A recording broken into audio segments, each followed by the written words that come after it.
a new kind of salad.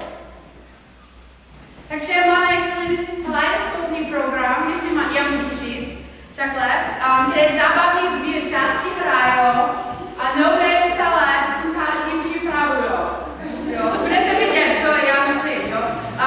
Vlastně všechno má určitou chvíli a veškeré dění v našem programu svůj čas.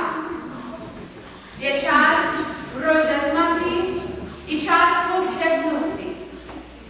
Čas poskákovat i čas sedět a poslouchat.